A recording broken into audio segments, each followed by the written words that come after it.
Congressman Thomas Massie joins us right now, Kentucky Republican Congressman. Those are staggering figures, Congressman. Another $3 trillion when we just, have announced that we're trying to finance the trillions we've already borrowed, and that the Chinese are going to benefit from. I'm just wondering, is this getting out of control? Well, it was out of control from the beginning. I mean, look, these are like blood transfusions to a bleeding patient. The patient is our economy, and we haven't stopped the bleeding. So expect more blood transfusions. I think we're in a rut here where Congress is going to meet every 4 to 6 weeks and pass another several $1 trillion of spending. We need to fix the problem. We need to get the economy back open. Now, obviously, the view in the House, and many of your Republican colleagues share this too, we've got to do something, government had to do something. I get that, and hence the $1 trillion spent. You were against that early on, but they obviously felt the need, and that is working through the Federal Reserve to provide liquidity, cash to the system as a backstop. Fine, but shouldn't we at least wait to see that money course through the system, see if it has the desired, effect, and then ponder something like this? Yeah, we should definitely wait to see what the effects are. Look, a lot of dead people have received the stimulus checks, but a lot of my constituents, including some people in the military, haven't received their $1,200 check. So we don't even know what the full effect of this has been. And the next stimulus package promises to bail out the states and the local governments. The problem with that is it's the states and the local governments who are shutting down their own economies. So the president can argue with the governors about who gets to open or shut down the economies, but as long as we're paying the governments, the local governments, to shut down their economies, they're going to keep doing it. So, Mitch McConnell, in your fine state, the Senate Majority Leader, is in that camp that says, let's wait to see what the stimulus we've already provided is doing.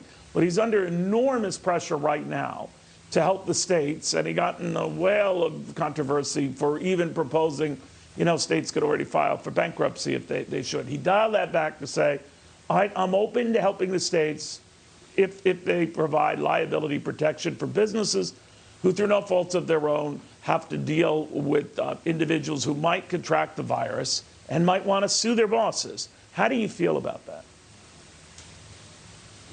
We are going to need some kind of tort reform to open, businesses back up. I wouldn't just apply it to the big meat processors like the president has done using the National Defense Production Act. I would apply it to the hairdressers and the restaurants as well. Because, you had people before the virus that would sue McDonald's for a hot cup of coffee, and they're certainly going to sue after this is over with. There does need to be some kind of liability protection. But right now it's being done like one at a time, and I think it needs to be across the board. So Senator McConnell is right to identify that as one of the problems with opening our economy back up. But I don't think we should give in and pump money to the states and the local governments. They're going to be covering up all sorts of sins with that money that have occurred for decades, like mismanaged pension funds and underfunded pension funds. There'll be all sorts of stuff. They're looking to sort of reset the scoreboard with this money. You're a no vote on any of this stuff anyway, regardless, right? No matter what the purpose. You just think we've gone crazy with this stuff, right? Well, these are crazy times, but Neil, I did vote for the first Corona bill. It was $8 billion, and it was focused at the virus. And I've said we need to attack the virus, not the taxpayer. And that's what each of these bills is doing. Somebody has to pay for this money that's going out the door. If they wanted to pass a bill, let's say a few $100 billion that goes after the virus and figures out how to open the economy back up, I could be all for that. But I can't be for bailing out governors who are shutting down the economy.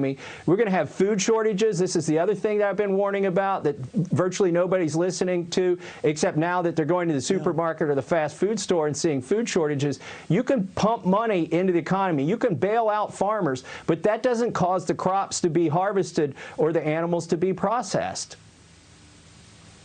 All right. Congressman, thank you very, very much.